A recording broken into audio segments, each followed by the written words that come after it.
Natalie, thanks for your time. How can you tell me how the family's coping? Uh, they're not. None of us are. It doesn't get any easier. It's actually getting harder as the time goes on. The reality of it is we haven't spoken to him, seen him, hugged him for 2 years now, and it's just getting harder and harder to swallow. Can I give you the opportunity to tell us a little bit about Dr. Ashley? Sure, I love talking about him. He was a great person. He was a larger than life person. He prided himself on helping others. It was most important to him to supply people with that really important first point of care that a GP can give.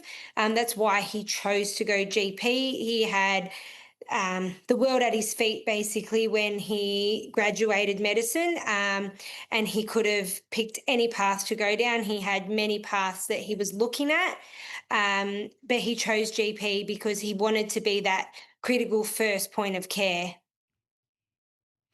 You sat through the court case. I think how hard it must have been to hear actually what happened to Ashley that night. That must have been dreadful.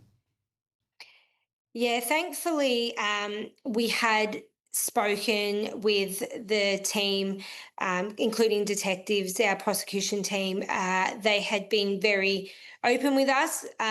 Everything was at our discretion. If we wanted to hear it, they would tell us. So it made it slightly easier, but hearing it come from another person and hearing a defense lawyer try and diminish my brother's character basically was gut wrenching. There were moments there that, although it was an extreme struggle, I forced myself to stay. Mum couldn't always stay. I know dad forced himself to stay, but it was just horrific hearing the events of how they unfolded and hearing them from the offender's mouth as well, and hearing him try and say that, Ashley was this horrible, scary person, when in reality, I know what big teddy bear he was. Yep, he might have seemed angry. He had a right to be angry. You entered his house 3 times while he slept. So anyone in their right mind would have been very mad. But Well, the fact that you tried to say he was horrid was gut-wrenching. Natalie, as you and I well know, I mean, many people would have done exactly what Ashley did. I mean, these people who are breaking into people's houses in the middle of the night, invading your privacy, scaring the hell out of whoever's in the house with you, whether it be a partner or children. I mean, of course you're going to react as an angry person. I mean, what are you supposed to do? Just put your hands up in the air and say, right, take what you want. Absolutely. I mean, everyone now looks at it and thinks, well, what if that was my elderly grandparent, or, my mother or my father? In the beginning, there were many people that said, oh, well, he shouldn't have chased him. He shouldn't have done that. But if I read every comment online, I probably would, find myself extremely upset and probably curled up in a corner somewhere. I've chosen to ignore them ones because the reality of it is most people, they know that that's how they would have reacted. You are going to wake up to find someone standing there. You're going to be scared, and then you're going to be mad. The main offender here went through the old process. We're now going to have a new process. I'll ask you about whether you think that's going to be successful in just a moment. I outlined that now someone like this would probably end up before the county court. But 17 years for murder, for the murderer, eligible for parole after just 12. And given how young this person is, that does not seem harsh enough punishment to me. No, I agree. Like, sitting there and listening to the judge explain what he could potentially be facing within her courtroom for just one of the aggravated burglaries. He didn't even get close to that sentence for murder. And she tried to say that he made the choice and someone's lost their life and she's sympathetic to the family.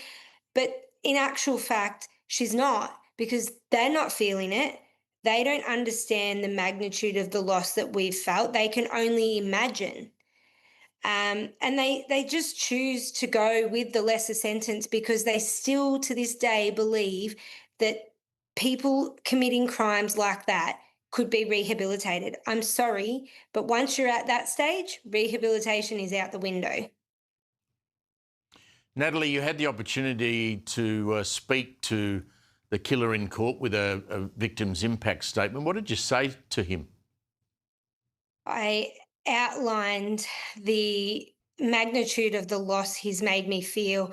I've lost my lifelong best friend, one person in my life who would be with me in the beginning, in the middle, and in the end. I now face the reality of losing our parents with no support, no sibling support there.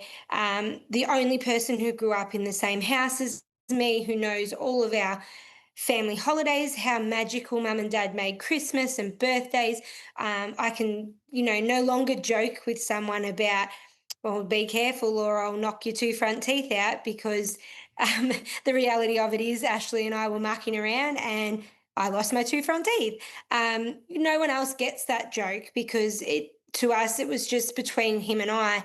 I outlined, that he's taken that completely and utterly away from me. He stopped my mum from ever seeing her son walk down the aisle. I will never have my brother give me nieces or nephews. I'll never be able to love them the way he loved my children. And I made it very, very clear that in years to come, if he ever was to come looking for forgiveness, to never, ever reach out to me in any way, shape, or form because there will never, ever be an ounce of forgiveness. You're such a strong and impressive woman. I just want to ask you, I mean, obviously we have the people who committed this crime, they've been gone through the courts and been convicted. On a wider case, who do you blame for the situation that we see these sorts of incidents, not as serious as that took the life of your brother, but we see these home invasions, people armed with knives and machetes, night after night, night after night, week after week, people getting frightened. Who do you blame? I do blame the government. I blame the do-gooders. Unfortunately, we now live in a society that gives all the rights to the children's parent.